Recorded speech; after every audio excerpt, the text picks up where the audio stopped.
So we have a meeting today about a beautiful sutra. And just to say before we start that, you know, when we go for retreat centers, when we go for places to practice and to study, the texts many times recommend to go for a conducive place where holy beings have been practiced, like high practitioners have been before us, and something with their energy and their motivation and their attitude state.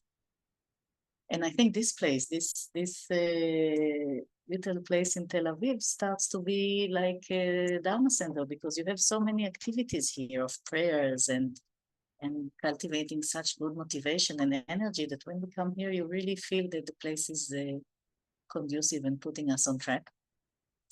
And today we're going to have another sutra from this book, Shirat Ha'ara. You have it in English? I have 1%. Yes. Okay. So this is the translation of Eviatar Shulman. He translated and edited. Yeah. Last time the same book. Yes. Same book. It's a short session between a Buddha and רועה בקר. Shepherd. Cowboy. Just before the monsoon rain starts. And you know, you can really imagine the situation. You can imagine that they are really standing and they really feel that the storm is going to break and the rain is going to come down and the monsoon can be very strong. And they talk about how do you prepare for the monsoon. And they have a beautiful discussion. I'll share it on the screen.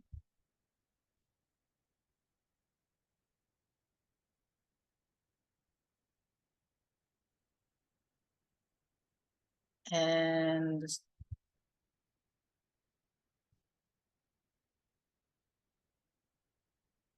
if I was muted, then volume עד עכשיו זה לא הייתי. לא, אבל לא היה... לא קשור. So it's Danya. Sutta. Danya is the name of the guy. And think that maybe they see even the black clouds in the horizon. Maybe they see lightning. Maybe they hear the thunders, but they really feel that soon the monsoon is going to come. And let's see what they say. So I read in Hebrew. הרועה דני, האורז שלי מבושל, והחלב נחלב. אני גר עם משפחתי על גדת נהר המים. הצריף שלי מכוסה, האש מוכנה. כעת המטירו שמיים אם תרצו. ובודה עונה לו. אני נטול כעס והישימון שלי מסולק. אני גר למשך לילה אחד על גדת נהר המים. הצריף שלי פתוח לרווחה והאש מחובה. כעת המטירו שמיים אם תרצו. Can you do the second verse in English? Yeah. Free from anger, my stubbornness gone, I live for one night along the banks of the Maki, my hut's roof is open, my fire out, so if you want rain, go your head and rain. The first line? Free from anger. Yeah. My stubbornness gone. My stubborn. Yeah, stubborn. It's interesting because in other places, I think I saw wilderness, and wilderness is a word that they usually use to translate or to describe samsara. In another translation, it's hatred and barren. Okay, so it's a symbol of the affliction, right? Because I have no anger anymore. Yeah, so it's interesting. One is preparing the fire because probably it's going to be cold outside, and one said my fire is off. And the fire, when they say the fire is off, many times the fire talks about the fire of the afflictions. When we are in a struggle, when we are fighting with reality, when the afflictions are dominant or manifesting, many times they say that we are under fire. That's why they say that bodhicitta has a cooling effect, cooling down the fire of the afflictions. This is a very common analogy. So one is preparing his fire, and one is putting off his fire. And the shepherd continues. היתושים והזבובים אינם. הפרות מהלכות באחו בו העשב גבוה וירוק. גם את הגשם כשיגיע הם יוכלו לשאת. כעת המטירו שמיים אם תרצו. והבודה אומר, כשהרפסודה בנויה ועשויה היטב, לאחר שהשיטפון נצלח, יש מי שחצה שהגיע עד הגדה השנייה, עכשיו כבר אין צורך עוד ברפסודה. המטירו שמיים אם תרצו. הרואה שלי נאמנה ואינה מסרכת דרכיה. רואה הכוונה בת זוגו. אנחנו חיים יחד בנעימים, זה זמן רב, אינני שומע ממנה קול רע.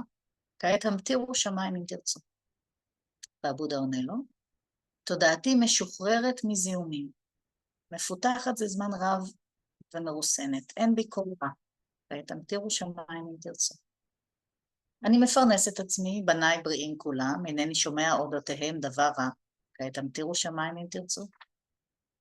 והבודה עונה לו, אינני עובד של אף אחד. אני מהלך בכל העולמות מכוח מה שאני משיג לעצמי.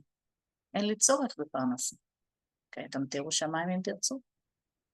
יש פרות, יש שברים, יש פרות הרות, יש פרות צעירות, ויש עפר המנהיג כאן את הפרות, המטירו שמיים אם תרצו. והבודה אומר, אין פרות, אין שברים, אין פרות הרות. When they compare, I have these different types of cows. In the commentary, Aviatar Shulman added a little note saying that sometimes the cows here, like some people who commented this text, they say that it's a symbol of different delusions. So I don't have, אין לי, לא פרות, לא שברים, לא פרות הרות, לא פרות צעירות. אין גם את הפר המנהיג כאן את הפרות, כעת המטירו שמיים אם תרצו. Sorry? The other cows, that's like the symbol of the ego.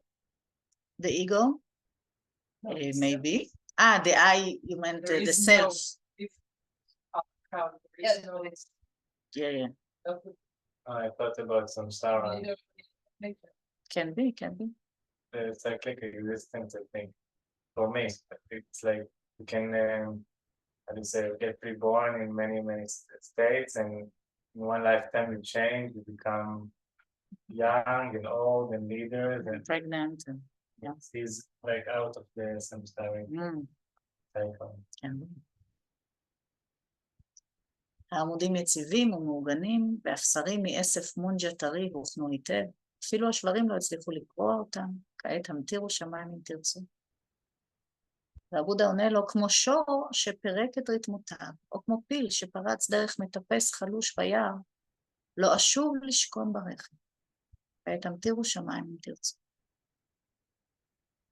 So Buddha says, I'm out of the cyclic existence. I'm out of samsara, right? If he says I'm not going to be in the womb anymore, I'm not going to be reborn like an elephant that went through the forest, I'm out of the game, right? I'm not under the control of karma and afflictions anymore.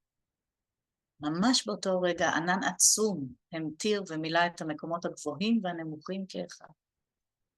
כששמע את השמיים ממטירים, דניה אמר, ההישג שלנו אינו פעוט, שראינו את האדון.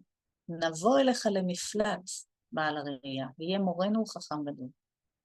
אשתי ואני מסורים. לו נלך את דרך הרוח לצד מי שהלך היטב. לאחר שחצינו אל מעבר לזקנה ולמוות, לו נעשה סוף לסבל.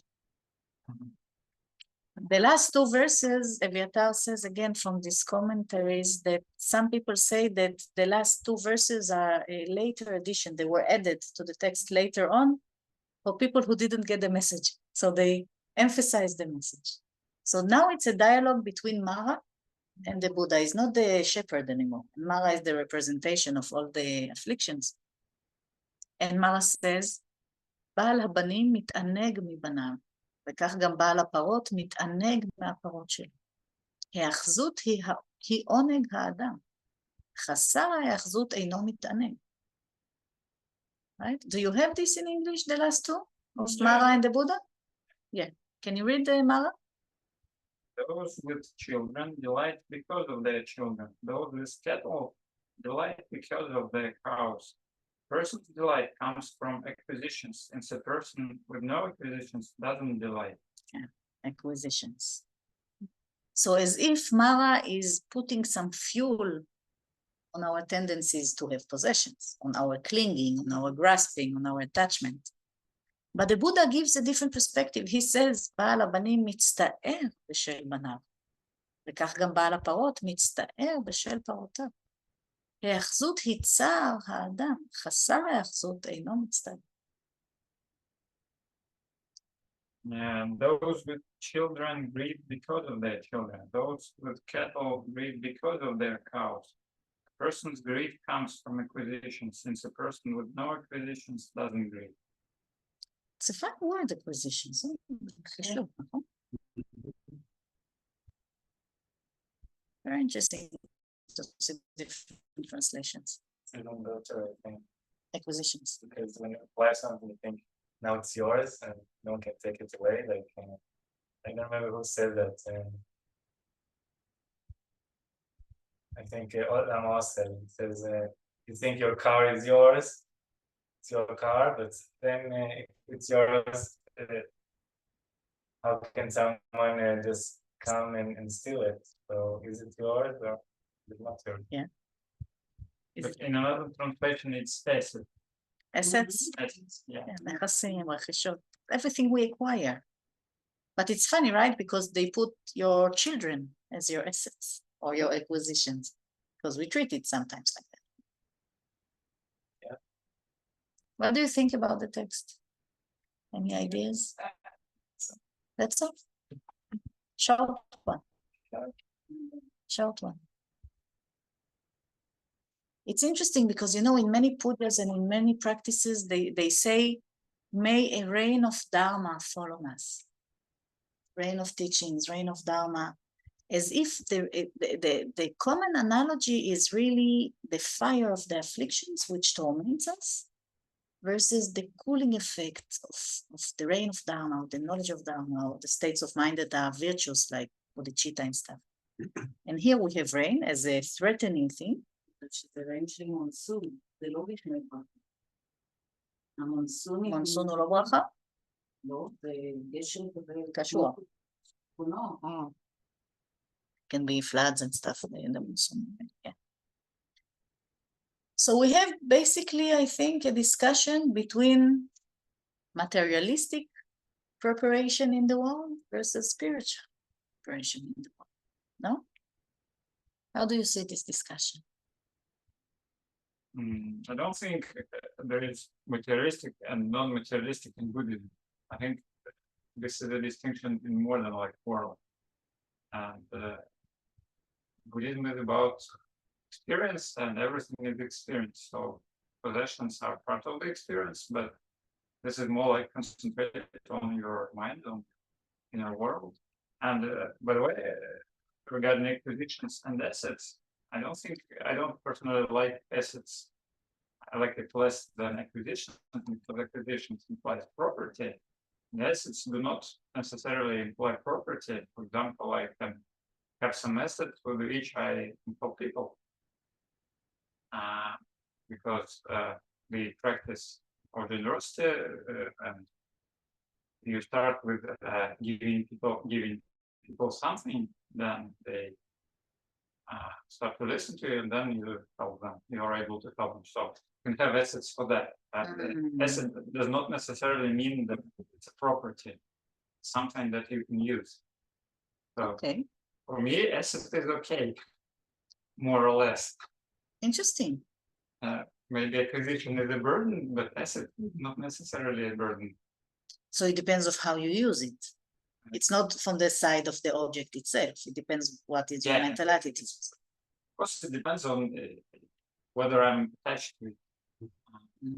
If I'm attached, then it's acquisition of mind. But it's just a method, just something that I use to do something. How do you translate to Hebrew assets and acquisitions differently?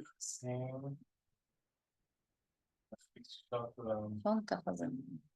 Interesting, because I think you have some connotation for assets in English that I don't have in Hebrew. Okay. So you say assets can be something Can be also ideas. Knowledge also. Okay, and acquisitions, no, is only like material thing. Okay. מכונה חופשי זה לגמרי לבד, כמו שיהודה פה. חופשי זה לגמרי לבד. You see it here, that you don't need to have anything in order or anyone in order to be free. גם אסץ, אתה צריך לטפל בזה, וזה עולה, יורד, ואתה יכול לרדת לאבד הכל, והעבודות, אין מה לעשות. אז בן אדם, זה לא טוב ורע, אין טוב ורע. טוב ורע מי ידע? טוב ורע לא, אבל מיטיב ולא מיטיב, גורם לסבל או לא גורם לסבל, כן. The Buddhist discussion is not good or bad. It's not positive or negative. It's that virtuous or non-virtuous, which means what will cause suffering or what will not cause suffering or bring happiness, bring forth happiness. This is the idea. Any other thoughts? I have some problem with 25. The answer. It's a question of material. How do you react to life?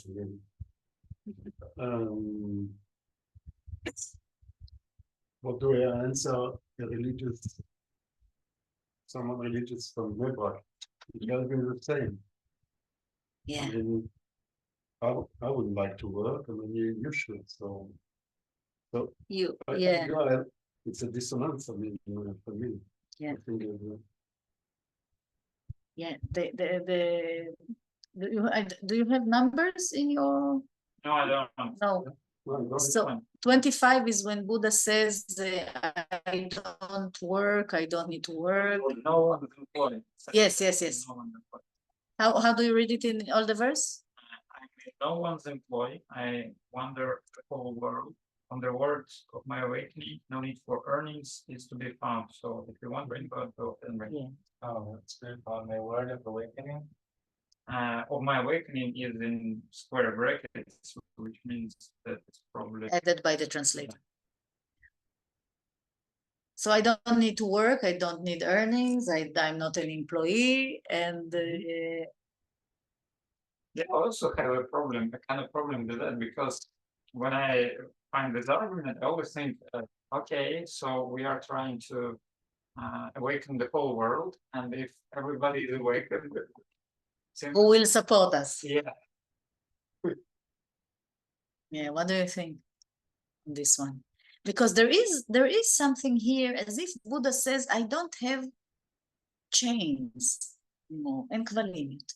Nothing bonds me to this cyclic existence. I don't work for anyone. I don't need to earn my living. I'm free as a bird. But then people come and say, it's not so true, because he's depending on the lay community around to support him. He does go for food every day. He does need somebody to give him If not. Yeah. If not, attached to it. That's it. But he was an ascetic. There was a time when he didn't eat at all, and he was on the verge of death. Yeah. But So at times he still, but at times he still needs it. he doesn't need anything, in my view. If that's comes. It's okay. That was the fact that he was starving. He was starving and he was almost dead. But then somebody came. He changed. He was going out of the streets, not eating. But it is how it is. Yeah, it's the mental attitude. That's what I see, and this is the path I see, because everything we want is a problem. But also to continue with this argument, if we're all enlightened, how will we get our food? We can also do some work, not out of being employed someone, but out of understanding its necessity. And from the motivation of benefiting others, he's not against the work. He's not against like agriculture or raising stuff or preparing food. Like, this depends what is your mental attitude. And I think the Buddha also can take a pitchfork and a shovel, and it doesn't mean he sits all day. He can go and he can prepare the vegetables and cook, but he will do it not for himself. I think he will do it. He will look around and he will see who needs this food, and oh yeah, and if he doesn't left for himself, okay, maybe. But it's not what's here. It's written. It doesn't work here. What we do in sync. No, but he doesn't say I'm So, against when work. I must say, when it comes to judge between the Ania and the Buddha, I vote for the Ania. He's taking care of his family, of his sons. He loves them. I don't forget that the Buddha left his family. Yeah. Yeah. In order to be good for them, he suffered so much he couldn't help them. He had to go. I can say it was my experience once. But if I want to be a good mother, I have to go somewhere and do something with myself. It's PTSD. So you can't help anyone else because you see on yourself. And Dania, he was just seeing what's outside. He didn't look inside, and this is the answer to the Buddha all the time. He answers him. If he says, I have cows, I have children, it's not his children. It's children. It's not even children. It's not his. Why don't they look after others' children? So he was completely dependent on what he thought he.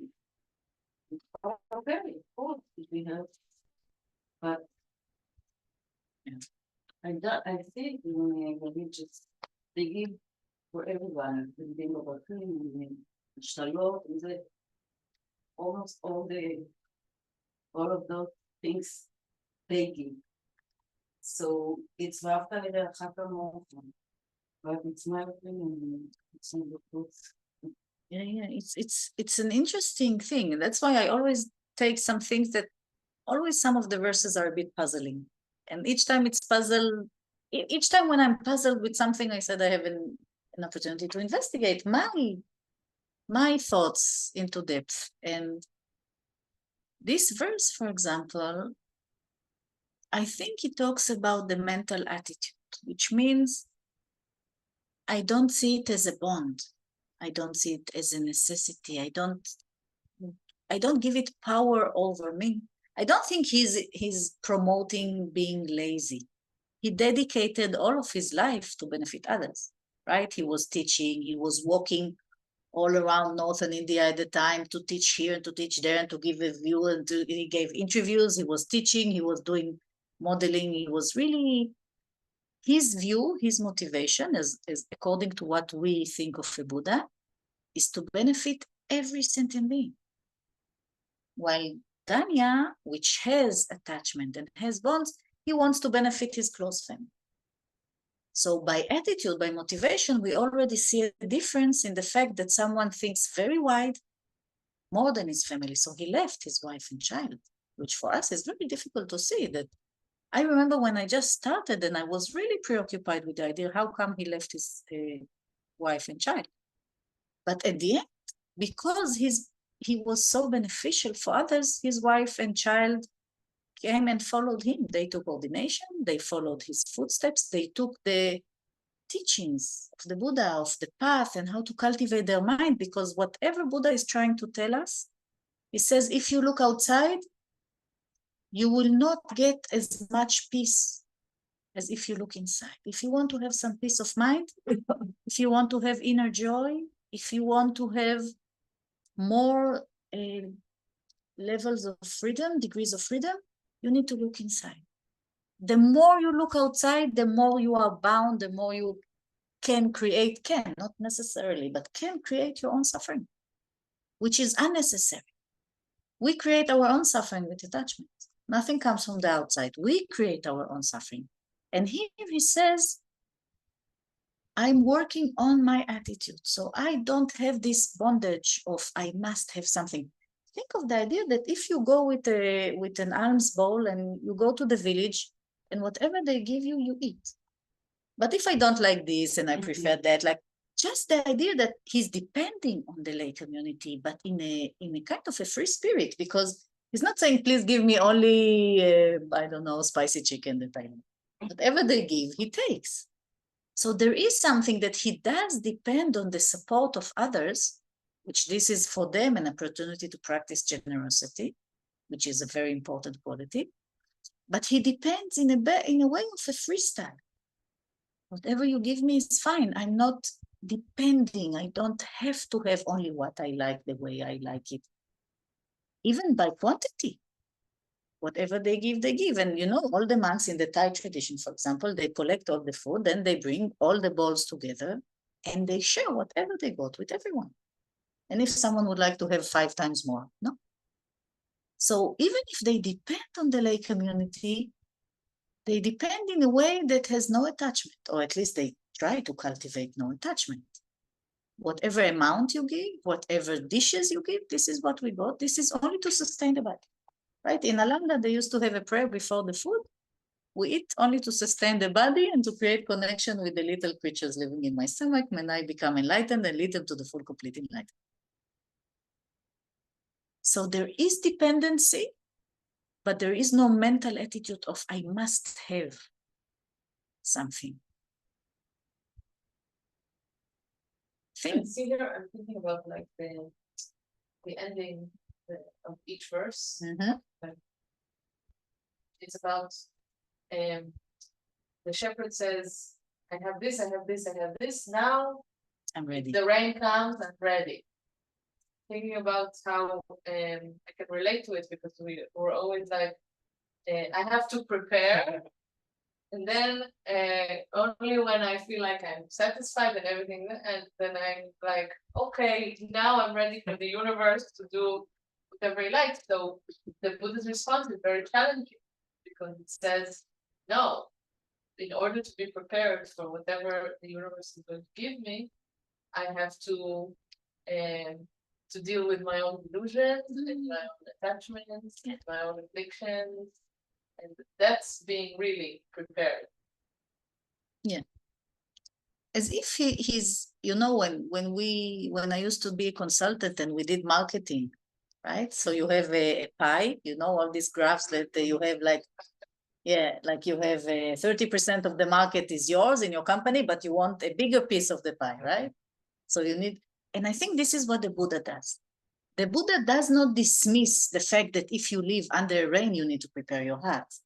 But he says, let's enlarge the pie a bit and says, you need to have a roof, you need to have a fire, you need to have cattle to have, and that's fine. He doesn't say, be lazy, sit all day. But he says, this is not enough. He's enlarging the perspective and he opens a new perspective and he says, but if you really want to be prepared, then you have to at the same time look inside. Because the more we are prepared from the perspective of the outside, it's very tempting to have a strong dependency and strong attachment. And it's also, it's a cause of future suffering because all the things that the shepherd has are temporary. So the Buddha it's almost like he's looking like a few steps ahead. He says, there is no, like he's turning it. Yeah. There is no. Yeah, I think it's still, the Buddha's response still seems to me very compassionate. It's because it's like you see someone who says, I have everything, so I'm prepared for the rain. The Buddha is like looking at them and says, no, being truly prepared for the rain, it would be all of these things that you have don't actually prepare you. Or one day you will not be prepared because you will lose one of these things. Yes. Yes, but Mara also says that you don't have attachment to it. It's like the essence of being a human, having pleasure. Pleasure. This is our inner voice. Mara is a representation of an inner voice that we have, that we say, We need possessions, assets, acquisitions, and pleasure. We want pleasure, right? There's enough suffering. We want pleasure. And the more I'm organized, the more everything is comfortable and settled, the more I'm in peace. And Buddha says, I think the last verse is extremely strong, right? He says you can have a lot of grief because of your children. You can have a lot of suffering. Not a lot of love. I mean, I can understand that he's trying to tell to dismiss the attachment. That's okay, no? But yeah, each one of us has a responsibility towards his children. And that at the same time we should love, and we should avoid attachment. That's that I can understand. But why should someone be sorry that he has children? That's 34. I don't understand. Yeah. So In Hebrew it says being sorry. Yeah. the first line says that, No, but it's not, זה השורש של צער, זה מצטער בשל בניו, זה לא מצטער על בניו. הוא לא מצטער שהוא עשה ילדים. do you know the word מצטער? גורמים לו צער. The word מצטער, but It can go for two different connotations. One is regret, and one is having a sorrow, suffering, more suffering, right? Here, Hillel said that in this connotation, it can be that because you have children, there is a potential of suffering, because in English also it says grief, right? grief זה יגון, כן. זה גמור, כן. זה לא חרטה. לא, זהו, יש לזה כמה... Can you read in English, the 34? those with children grieve because of their children. Those with cattle grieve because of their cows. A person's grief comes from acquisitions, since a person with no acquisition doesn't grieve. I think the key word here is will. Sorry? With those with children, because you can have children, but if there is another translation, in other translation it has. So I think also has might be a better translation, and it's also a key word. You can have children, like they are your children, but you do not consider them your possessions, so you don't have them as your possession. So, and then it's okay. If you don't have them in that sense, then you probably don't have a suffering or grief.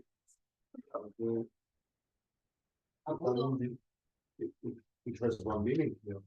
Once you have sons or children, Suffering, the potential for suffering is there. It's not potential. It's not the potential. ואף פעם לא הצטערת על משהו שהם עשו, או לא היה לך צער שקרה משהו? זה בדיקה עצמית רק, מה זה מצטער? כאילו, האהבה היא בלתי מותנית, אהבה קיימת, יש בה דמיון, זה פשוט שאנחנו משייכים אותה רק לדברים. The Buddha is not against anything. אבל, כאילו, זה על being okay with everything you have, or you don't.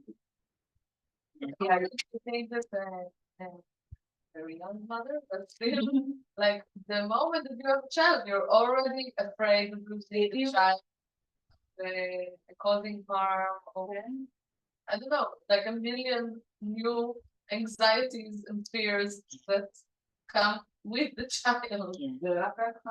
You know, the first presentation, the first truth, the first noble truth, the truth of suffering.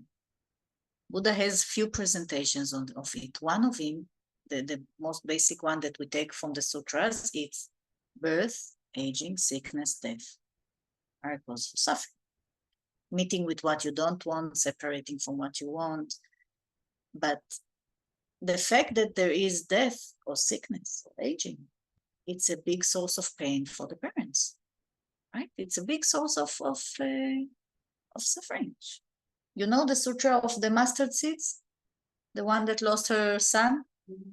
and she came to the Buddha and she says, revive him. Right? And in this sutra, Buddha says there is no house that didn't know loss and pain. So Buddha here says, of course you have love.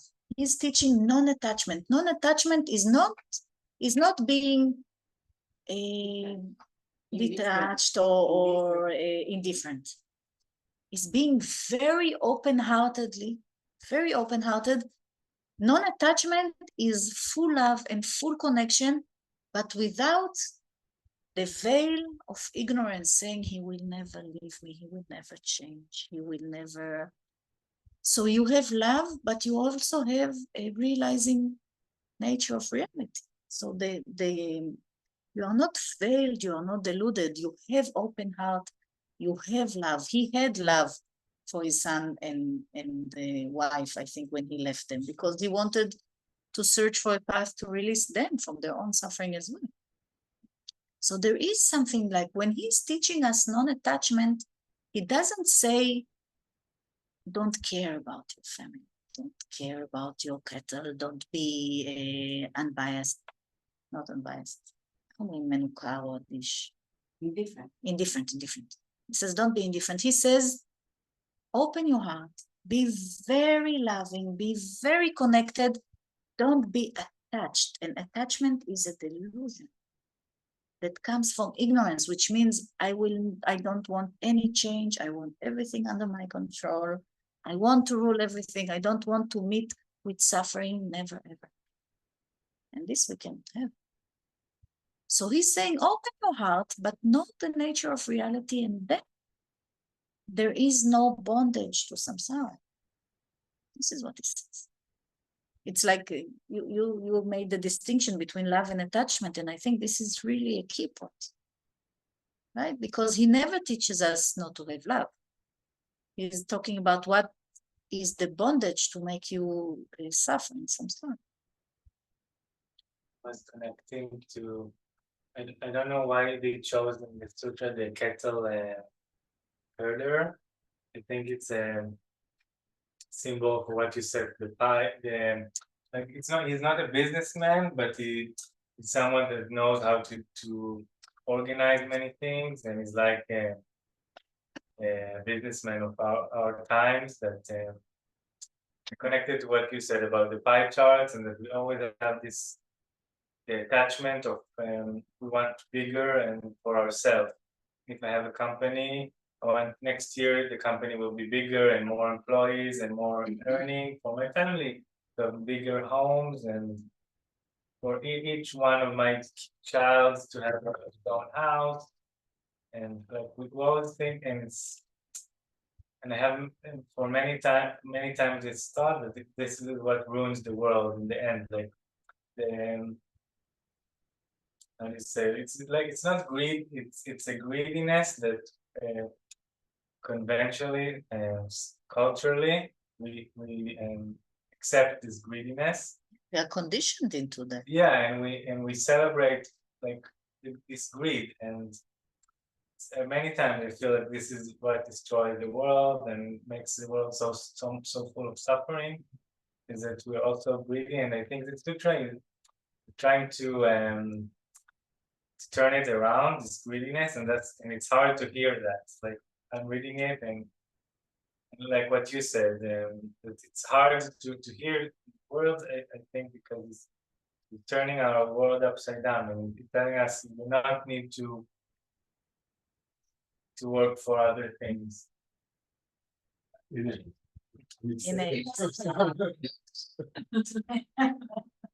This sutra for me, I mean, led me very easily To nihilism? Yeah, I mean, even though I know it's not the purpose, but it may lead someone very easily to nihilism. I mean, I'm living on my own. I don't have to worry anything. I don't produce anything. I'm just here. No money. And second remark I want to say, I'm very afraid of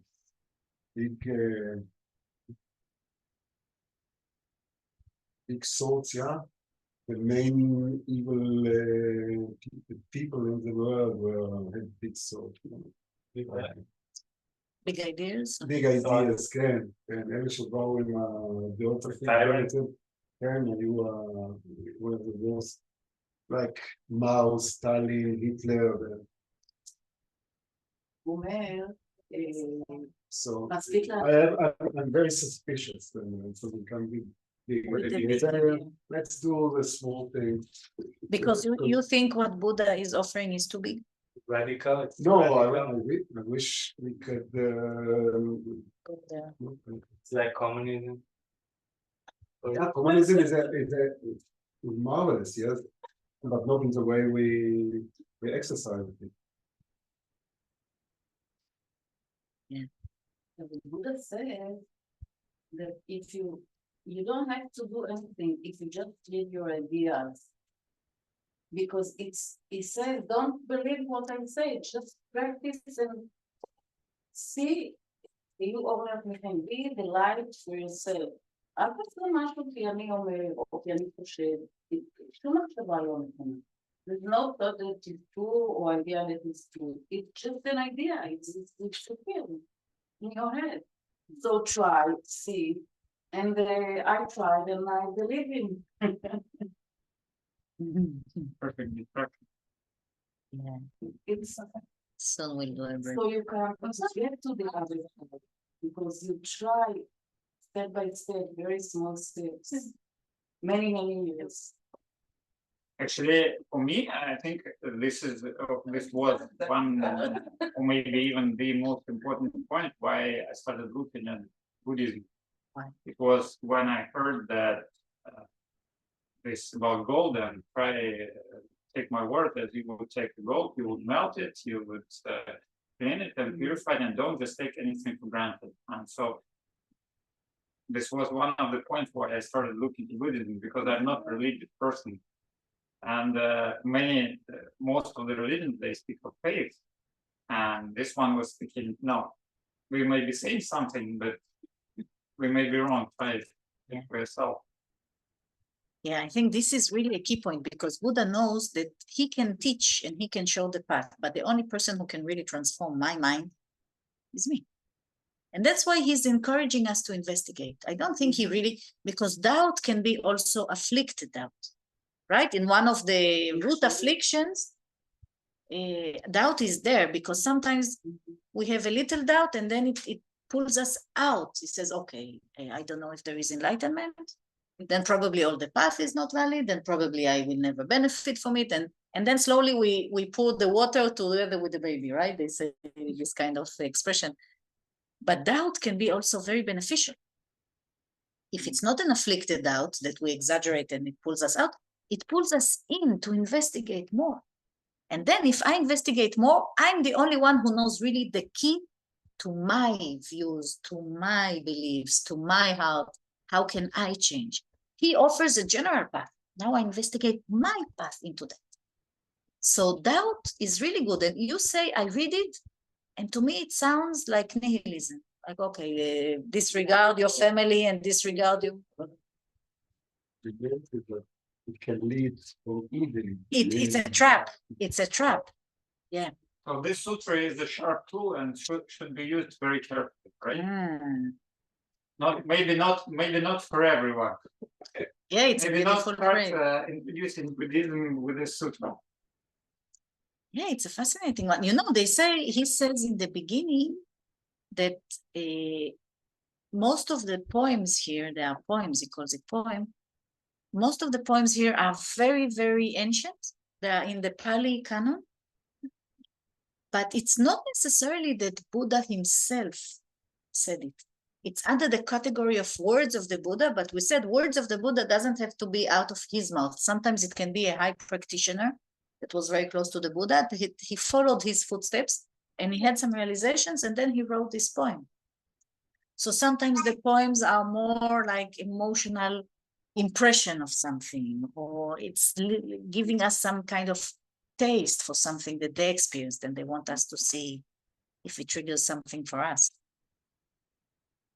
Yeah, I really thought it's a very interesting direction because it's really from looking outside or looking inside. And I think this is a very interesting.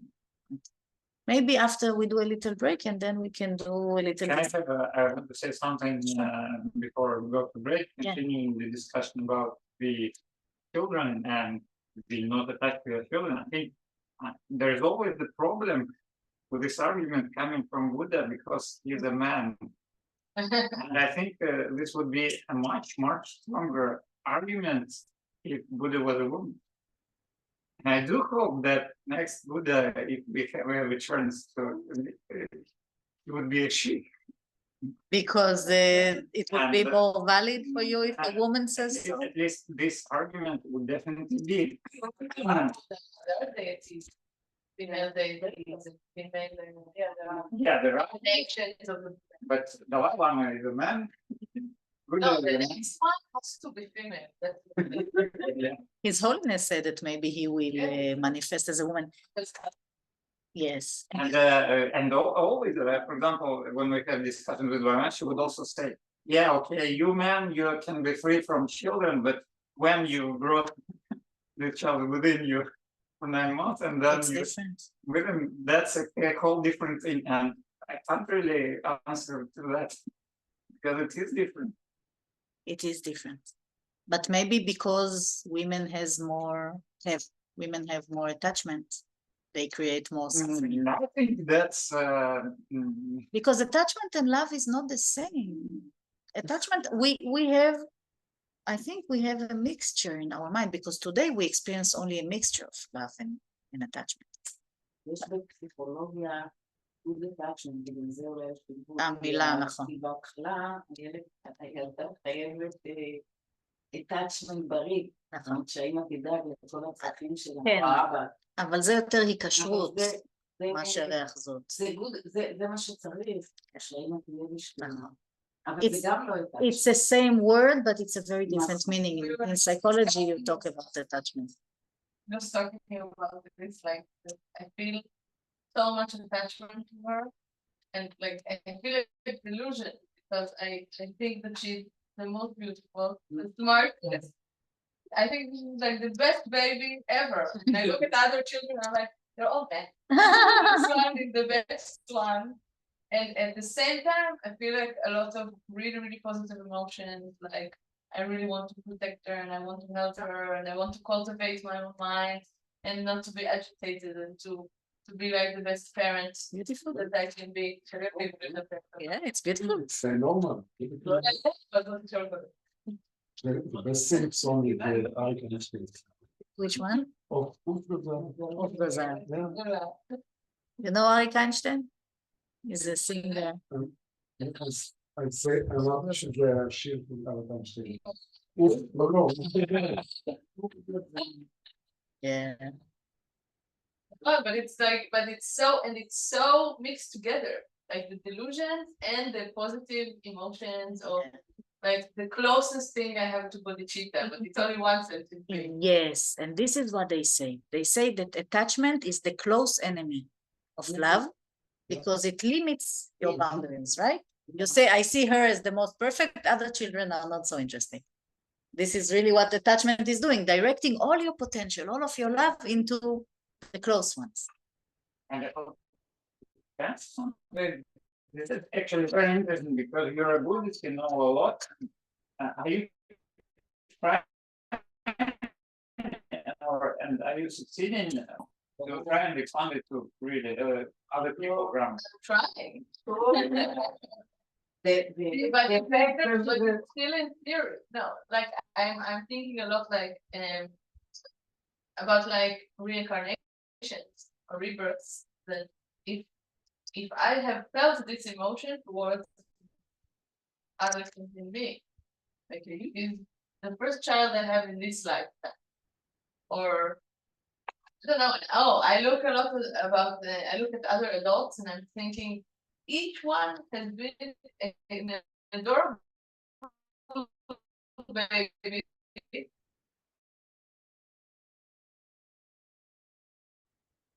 someone really cared for. Someone really loved them and really felt the excitement. But you see, this is why they try to teach us bodhicitta with this feeling that they want The you cutest. the cutest. But this is what they say, right? Like a mother to her single child, that you have this heartfelt notion. Yeah, yeah, you're in the right It's direction. still more in theory, like to think about other people, to understand it's hard, but still it shows me that I have this potential.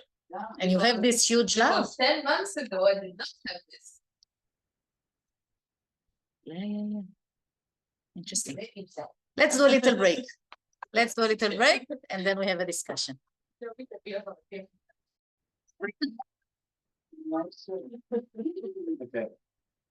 But it's so nice that you can be so enthusiastic of some daily things. Yeah. So I was thinking in the break, we had some interesting discussions. What to do? Closer.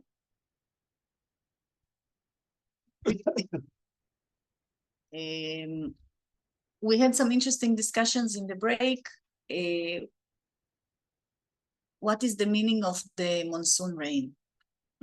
Right, because they are talking. They have this discussion just before the monsoon, and we said the monsoon is not just a very easygoing rain. It's like very strong rain. There are many floods. There is some danger there, right? Because some people lose their homes when the flood goes with the mud, and so monsoon is something you really need to prepare for. And I think here is the discussion between the Buddha. Danya, the shepherd, is preparing for a monsoon outside. And maybe the Buddha offers a perspective, can you prepare for a monsoon inside? Can there be a monsoon inside? And then we had some discussions, Lil, if you want to. I was saying that sometimes I think that I'm prepared for bad things to happen.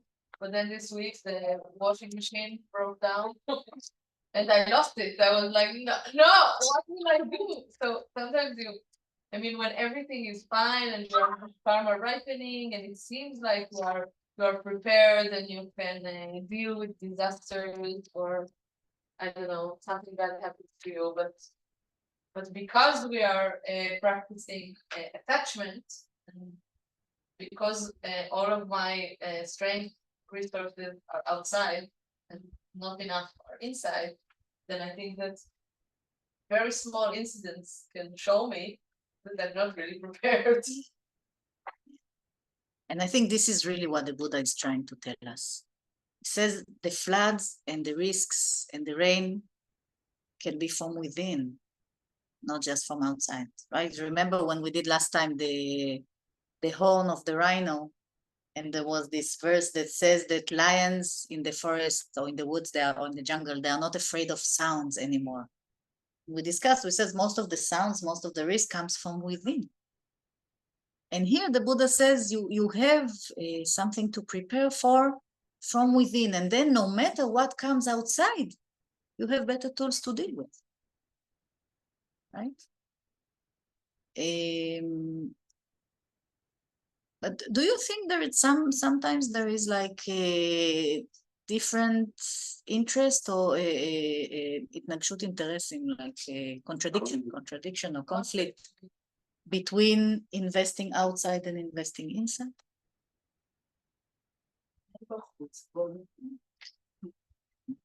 I'm not sure that there is no outside, because if it's going to be a monsoon time, I need to prepare my hut and my fire. Tear down your hut and burn down your cows. It's not saying that. No, but now for us in our daily lives, do you think there is sometimes contradiction? Definitely. Yeah, for contradiction between in and out, for example. For example, I spend a lot of effort at my work, and I try to do my work as I would like help in outside world in spirit of bodhicitta or whatever, but still I'm not good enough at there goes methods of doing that so that it would be easy and it would be naturally flowing, and it still takes, and sometimes I'm exhausted and sometimes I'm doing something and I feel like I haven't done something else and I don't have time for it, so I feel that my time is limited, so this is not like So natural flow of helping people and not being attached to anything. So you invest physically more time in cultivating outside stuff. I think it's a big challenge.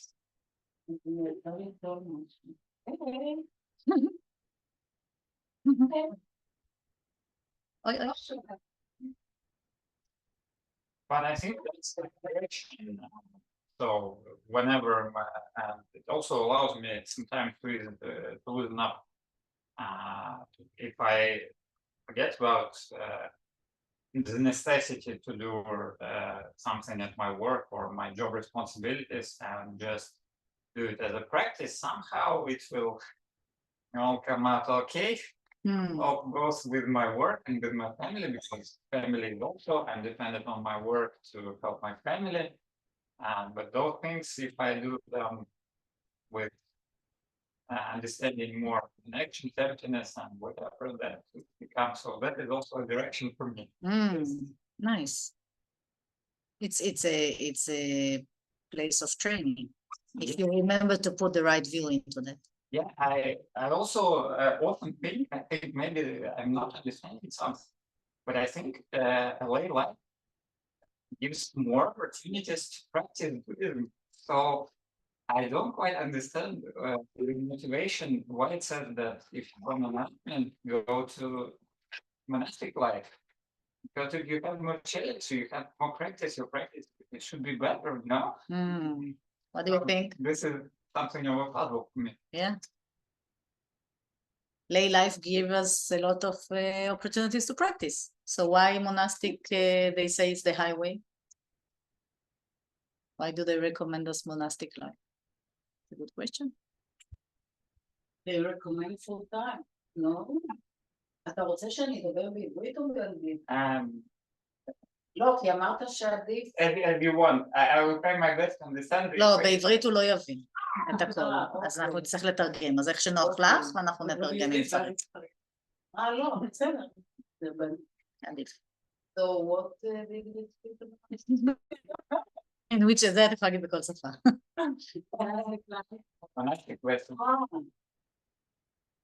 The recommendation, what I say from time to time, you take like monastic life. It's not a recommendation to be a monk or a nun. I think there are actually quite a lot of places where they say don't have children. Don't? It's in Buddhism, I think. Am I right? No? I know Buddhism is like mindfulness. Is Buddhism? Definitely mindfulness is being here and now without judgment. So without judgment, you can't say you have to do this or that. Everything is good and bad. Yeah, but still they say often don't shame yourself with family. You don't speak on.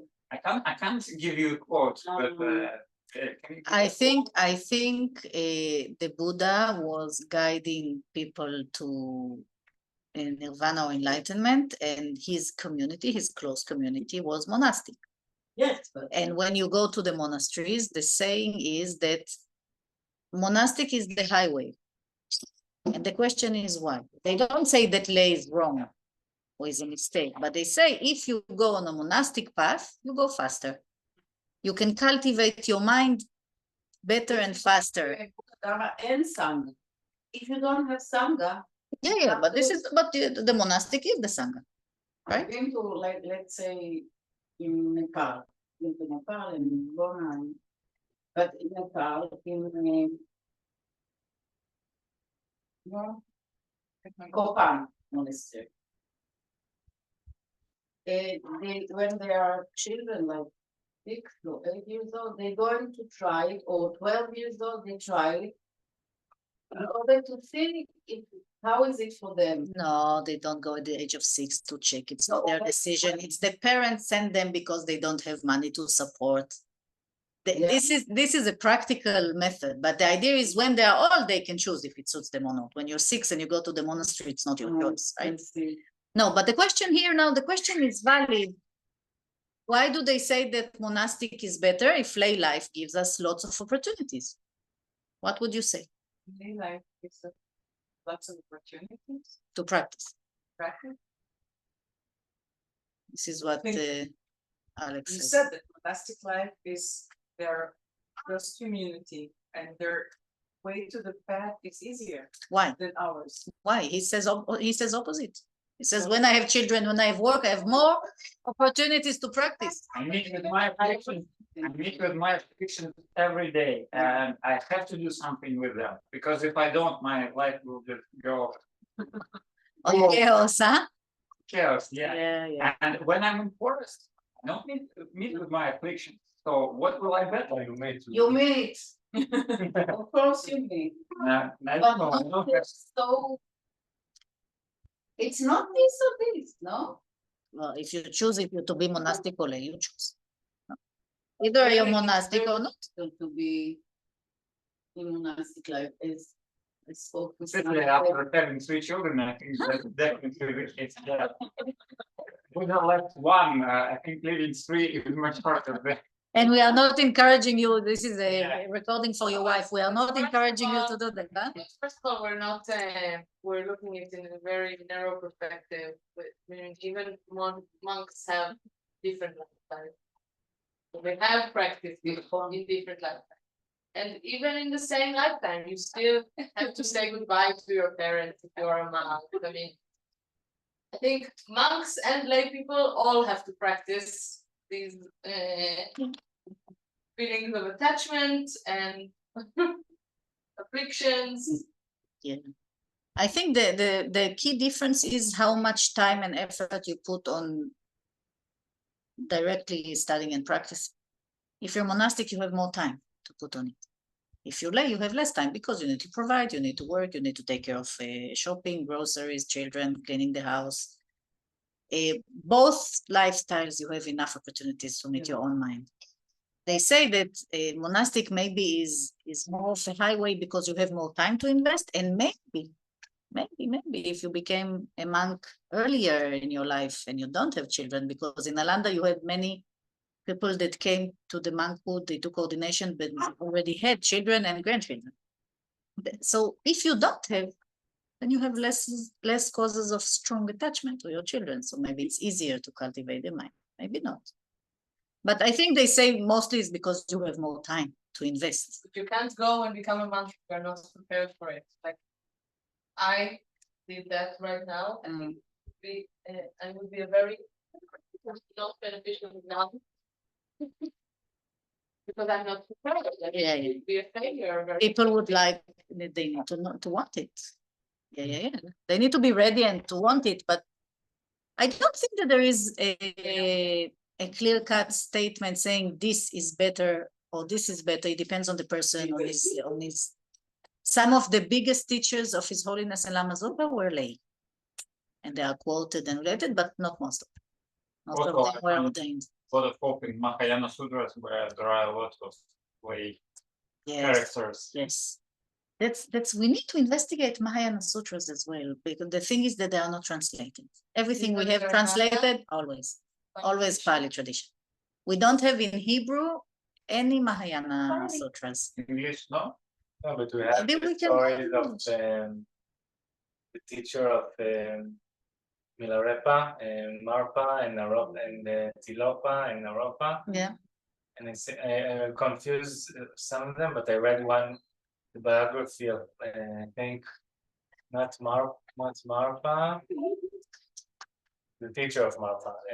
There is the life of Milarepa in Hebrew. No, Milarepa, his teacher is Marpa, Yeah, and the teacher of Tilopa. Marpa, Tilopa. So I think I read the biography of Tilopa. in Hebrew. Yeah, and so And there are some Mahayana messages there. it's not sutras, but it's there is Shadow. analogies and the teachings and Maybe we can investigate. Yeah.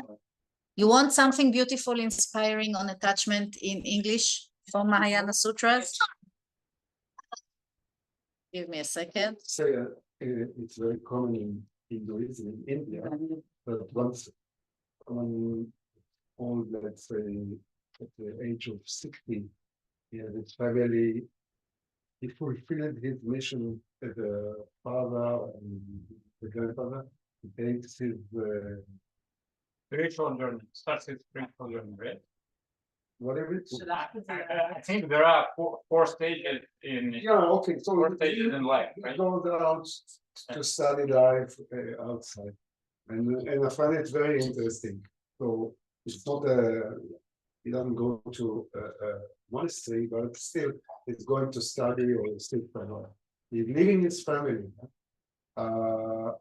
And in our life, even in the West, it's very common that people start to study or to sit a certain time and search during your life. You take a month or 3 months or a weekend. year. Or a weekend. There is the online session before in Asdal, like he meets so many people that are lay people, and he never ever tells them No. to live their life, live their family. Never. He always talks about wherever you are, you can practice. Yeah. And I'm sure that most of people don't live all their lives Think of the idea, the analogy they always give is on a doctor, but with a very high skill, like a brain surgeon, right?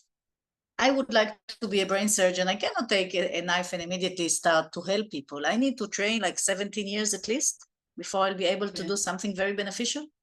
So they say sometimes you really need to take yourself out of all your commitments and on your daily activities, even for 3 months. Do a retreat. Try to be disconnected so you can, what is the meaning of retreat? You retreat from your daily activities and you try to retreat from your negativities, and you take it as a training period. And then when you come back to the society and to your family, you are more skilled. So this is the idea. We can see it in medicine very easily. We understand why they need a very long training. So with the mind, we also need a very long training. What's the Hebrew word for retreat? What's the here? Right. מבדד? רוצים לעשות מבדד ביחד? מבדד is retreat in Hebrew. מבדד from the root of alone, לבד. מאיפה שמעת על זה? אבל אני די בטוח. איזה קטעים. אבל במובן הזה. Look, one verse, a bit long, one paragraph, not verse, one paragraph from a beautiful sutra, the application of mindfulness of the sacred Dharma. So just sometimes the power of analogies is so strong, it's so beautiful. So I'll read to you, it's in English. Further, the monk will wonder, how does a monk who has renounced cyclic existence develop his fear of the horrors of craving? And how does he relinquish all desires? Yeah, so we have a monk that really wants to renounce cyclic existence. He wants not to be bound. But how can he cultivate fear of the horrors of craving? Right? Craving is attachment, right? Look how nice.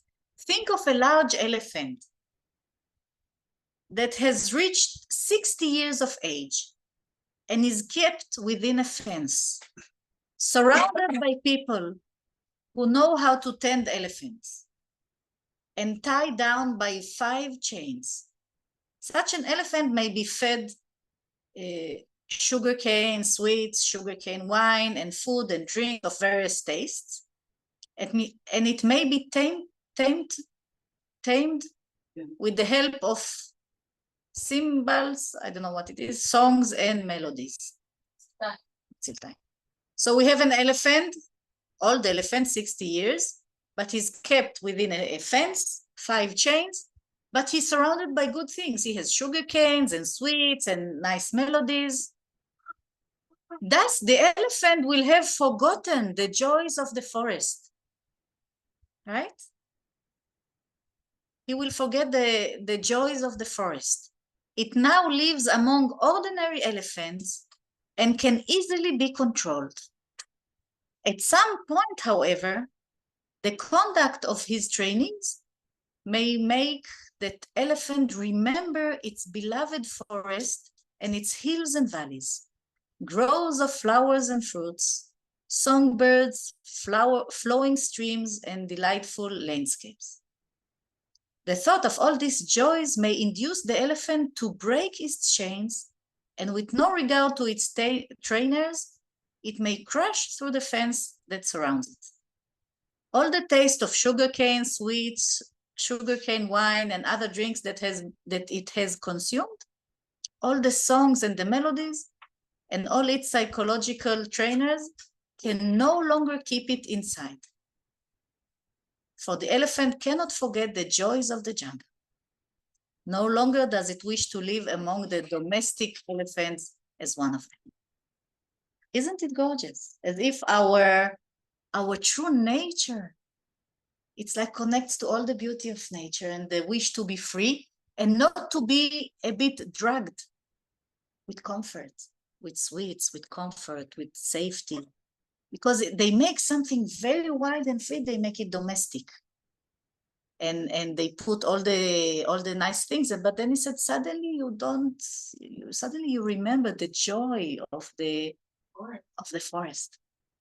Usually they don't give this analogy in this direction. I found it very, and then they give the meaning of the analogy, that the change are the sensory consciousnesses and all they want the meaning. It's a bit tiring and technical. I don't quite understand the connection to the first line where it says about how will a monk learn to hear. Yeah. How is it connected to because become that? Because what? We all have this potential. No? No, but he's tame. Then he got stripped of his chains. he says, as if he first the analogy says, your true nature is not to stay in your comfort zone and be conditioned for consuming and all these things. Bye bye. He will be back. Yeah, they say similarly, the monk who is a spiritual practitioner has since beginningless time been tied down by the five chains of delightful sounds, texture, taste, forms, and scents. 5 sensory pleasures, sensory consciousnesses are chains for us, right? Because if something is pleasant, we immediately want it again. So just the perspective of knowing that the consciousness can pull us to be bound by something. In his case, who are the surrounding people who know how to tame the elephant, they are afflicted consciousness of the eyes, ears, nose, tongue, body, and mind. His own intelligence remained enclosed by the fence of maintaining a household of children, wife, gardens, female servants, male servants, wealth, and property. The taste of sugarcane, sweets, sugarcane wine, and other drinks is an illustration of the way of the sweets of thinking that made the person experience desirous thirst.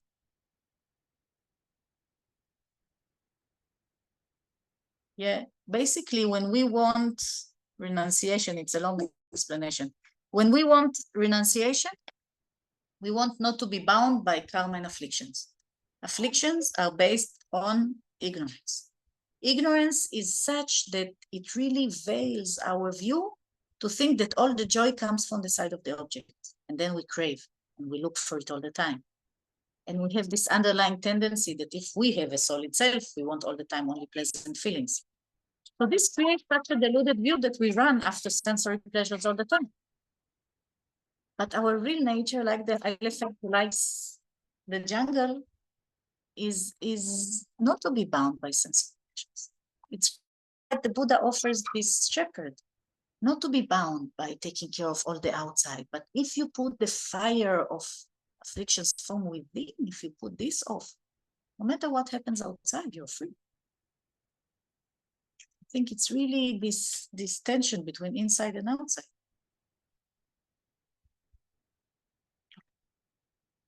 helps to understand that it's in beginning with lifetimes.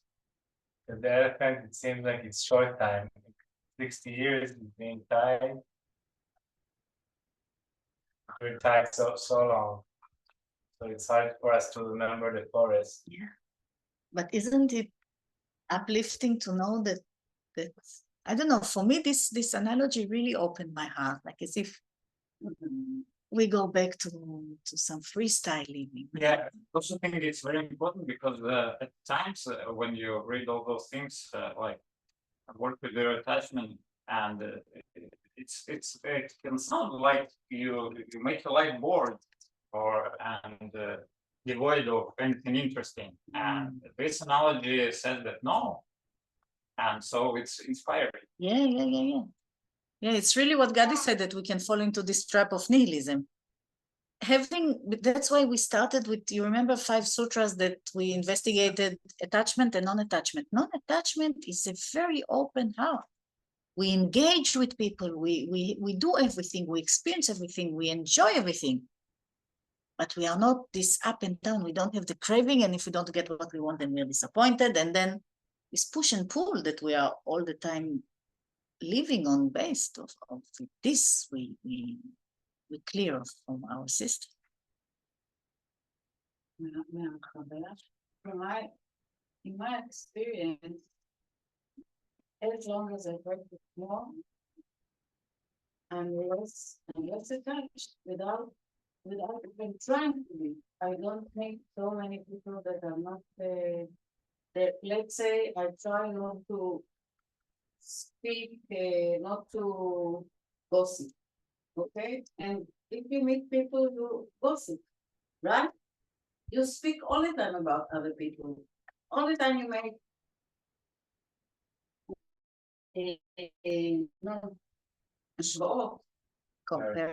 comparing, all the time comparing.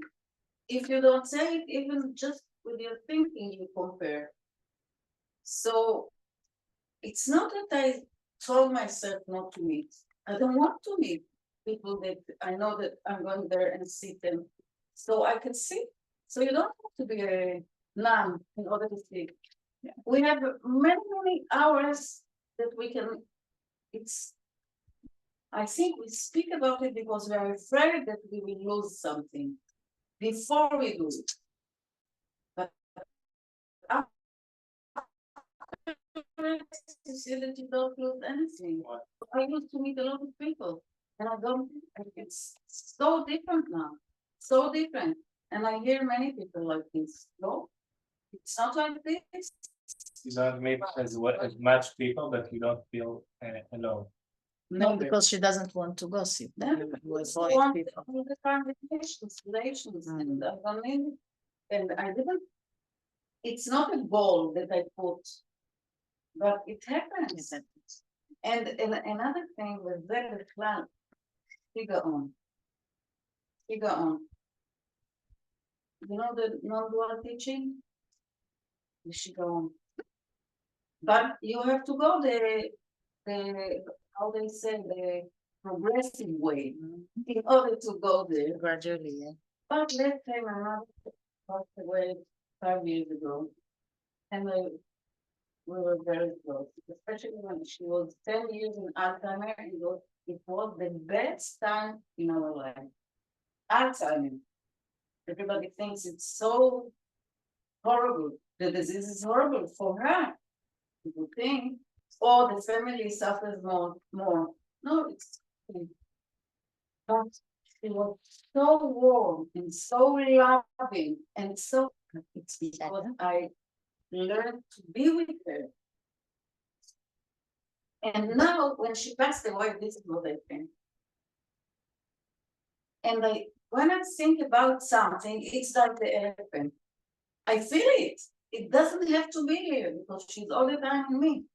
Just the mind says she's there in the ground, but she's here every time I think about it. And you, when you don't see your child, when you think about it, he's there, right? But this is really what the Buddha is talking about, right? About preparing for the monsoon, for the floods.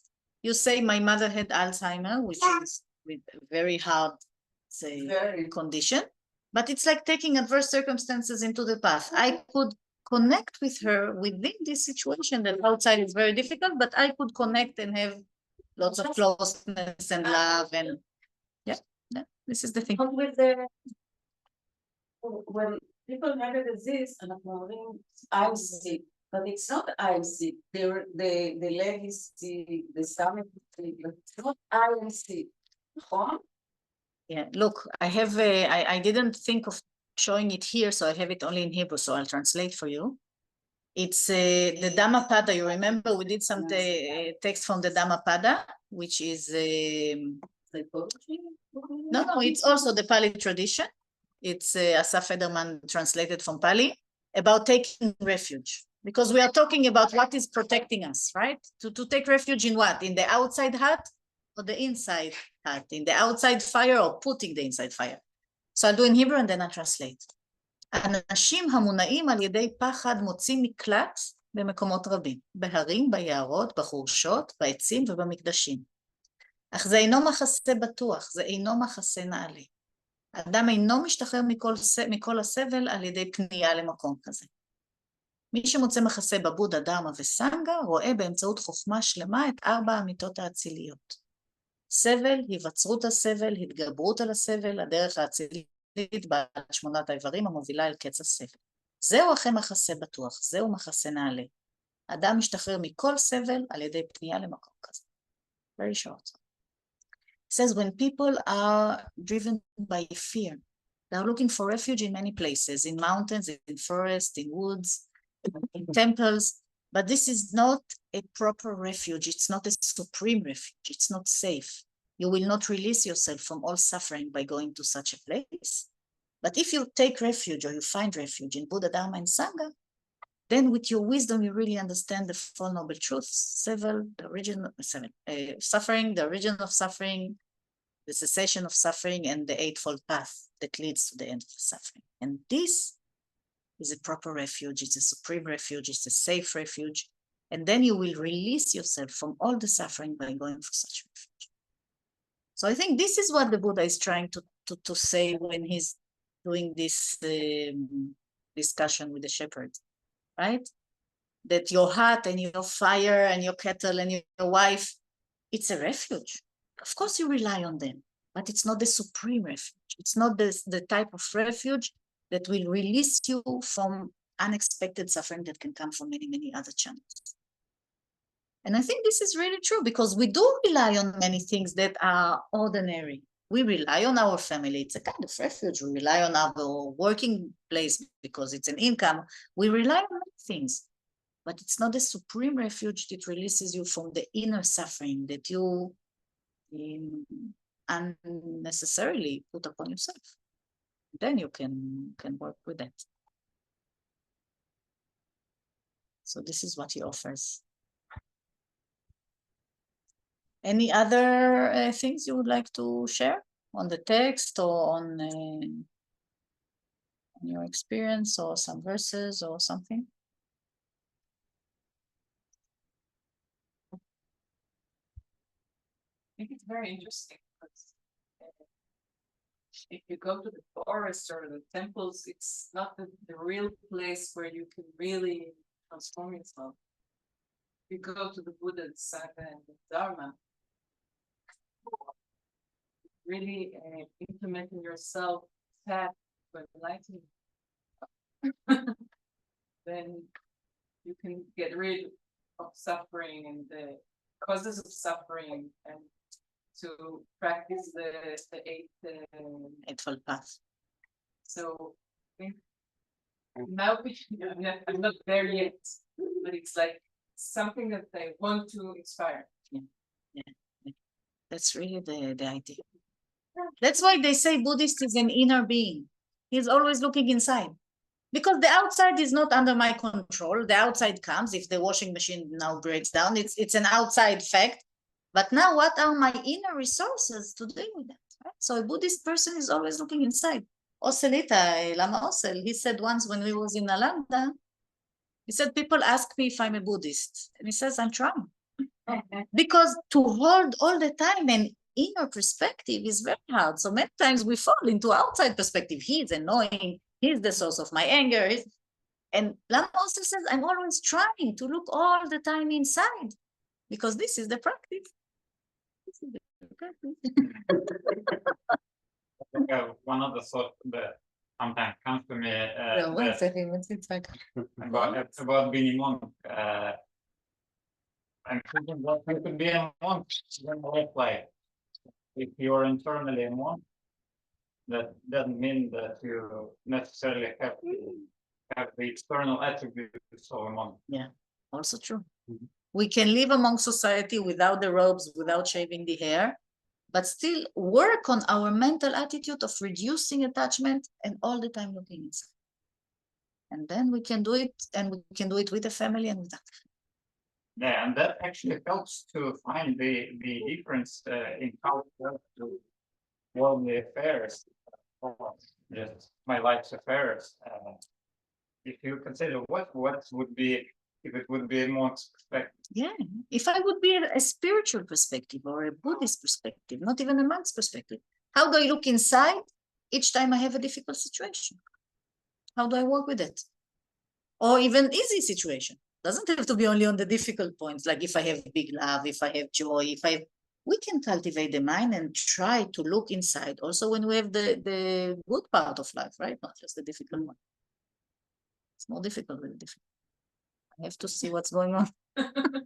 It's like behind the screen.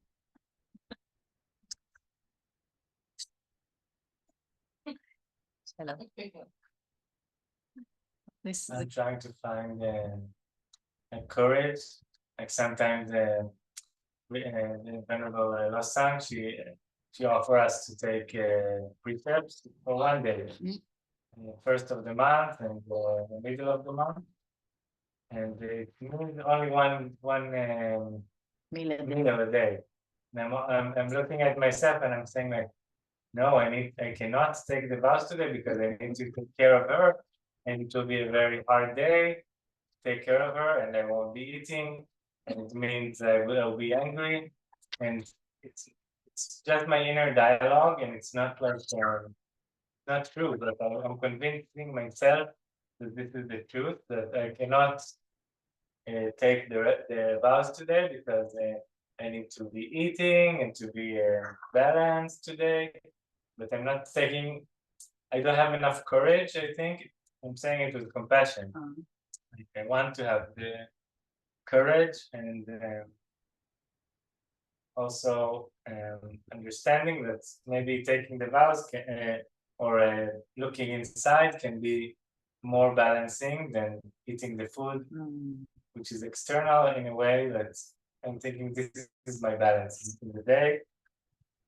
And I think like. Yeah, it's interesting, huh? Even you think about just for one day, and tomorrow it's. Yeah, we have a set of 8 vows that you can take for 24 hours. And one of the vows is to eat only 1 meal a day. If you take it for a sequence of days, few days, then you can have breakfast also. If not, then you do only lunch up to 12. Yeah, but that's really the thing, huh? Like to see, I would like to do that. When I once had the thought of maybe taking ordination, and I discussed it with few months, they said just the intention to take is already very meritorious. So even just to have the intention to take the vows is extremely meritorious. And then you check and you say, okay, I'm not ready yet because I see I have a bit of fear of not eating, and then I'm listening to what you're saying, but I think most of the time we let ourselves, not most of the time, but many times we let the fear and the anxiety take over, and we miss out on great opportunities. Yeah, this can be. Definitely. For me, yeah. So this is again like if you go back to the dialogue, he says look inside, and then you put yourself to do something even if you have some fears, and then you check how it goes. And because it's scary to meet the monsoon, but he said like, okay, but you like the maybe like the cow, like you can take the rain, like you're strong as a cow, like you don't need to be so scared of the rain. Yeah. Yeah.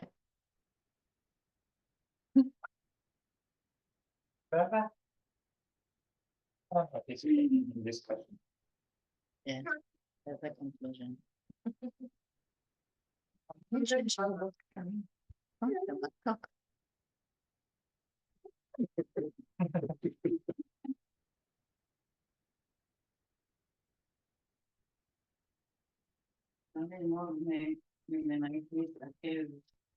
Hmm.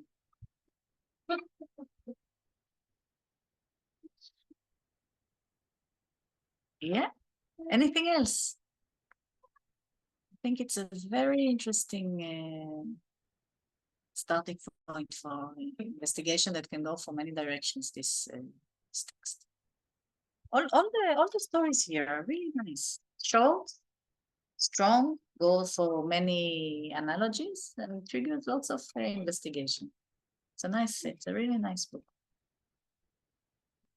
So in 2 weeks, which is the Saturday of the 22nd, it's going to be a meeting with Francois because it's going to be 2 weeks before the retreat. So Francois will already be in Israel.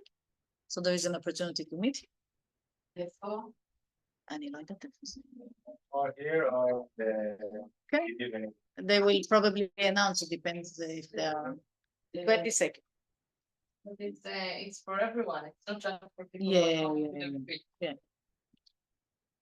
But it's an opportunity to meet him, and 2 weeks after we have the retreat. And your birthday. It's a singing bowl. So And His Holiness's birthday, yeah, the same day.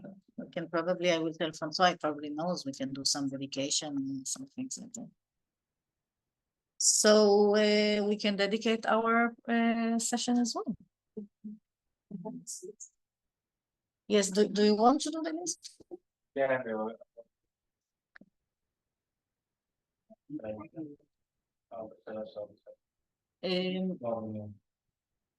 You don't, I need to share the screen again.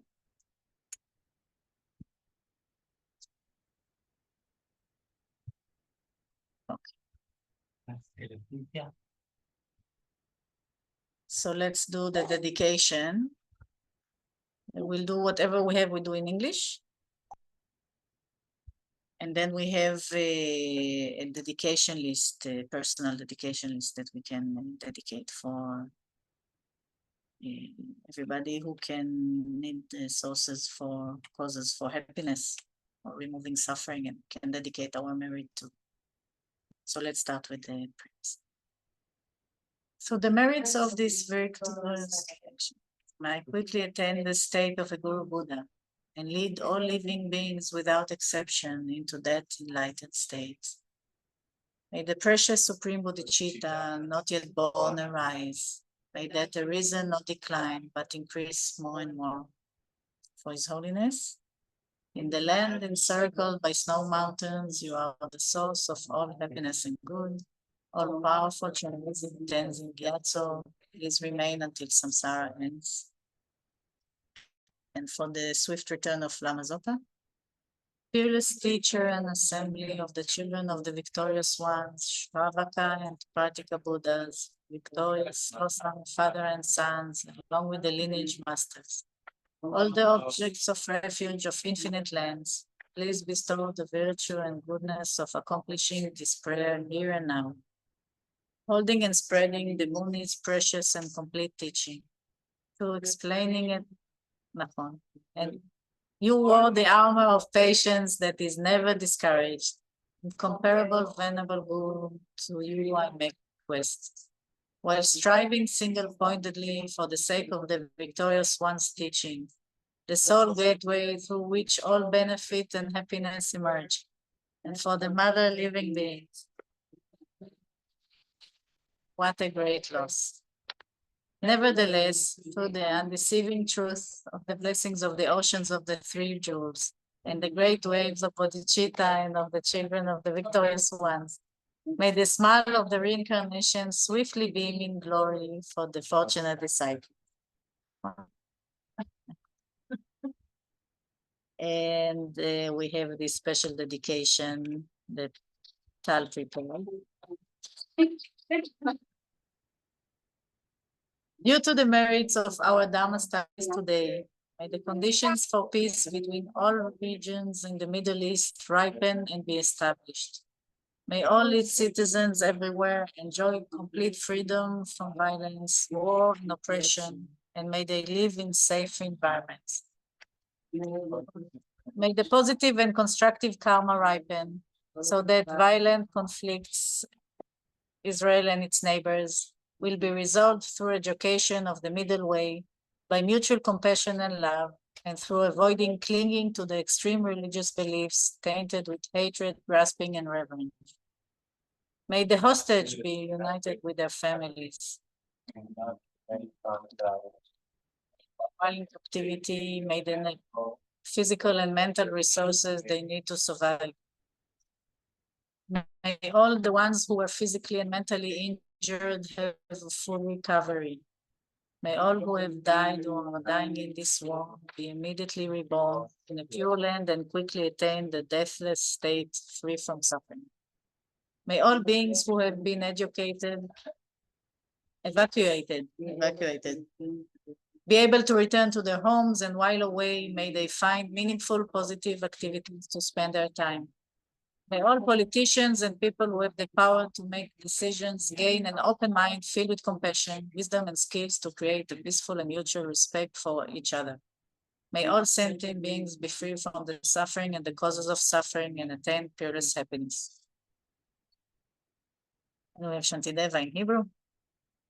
מי ייתן בכל הישויות באשר הן אלה הנגועות בסבל בגופן וברוחן, יזכו לאוקיינוס של עושר ושמחה בעזרת המעלות וסגולותיי הטובות. מי ייתן ושום יצור חי לא יסבול, לא יעולל רע ולא ייפול לחולי. מי ייתן ושום יצור לא יפחד, דעתו לא תקרוס תחתיה בשל דכדוך. מי ייתן והעיוור יראה מראות, והחירש ישמע קולות. מי ייתן ואלה שגופם חרוט מיגע ישובו לאיתנם וימצאו מרפא. מי ייתן והערומים ימצאו מלבוש, הרעבים ימצאו מזון, הצמאים ימצאו מים ודבר שתייה טעים. מי ייתן ועניים ימצאו עושר, החלשים שהצער הכריעם ימצאו שמחה, המיואשים ימצאו תקווה, עושר תמידי ושגשוג.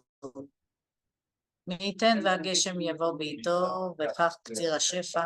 מי ייתן וכל הרפואות יביאו מזור, והתפילות השופעות יניבו פרי. מי ייתן וכל החולים והפגועים ישתחררו מתחלואיהם, בכל מקום בעולם שבו יש מחלה שלא תקננו. מי ייתן והיראים לא יפחדו עוד, והכבולים יצאו לחופשי. מי ייתן וחסרי הישע ימצאו כוח, ובני האדם יעזרו איש לרעהו. כי כל עוד החלל קיים, וכל עוד יצורי התבונה קיימים, עד אז מי ייתן וגם אני אהיה קיים כדי להפיג את צער העולם. זה יפה זה, כדי להפיג את צער העולם. יצורי התבונה, I doubt it, sentient beings תבונה, זה אופטימי. החלק הקודם, who wrote the previous one, I think they said that Tal made it based on some prayers of Ani Losam.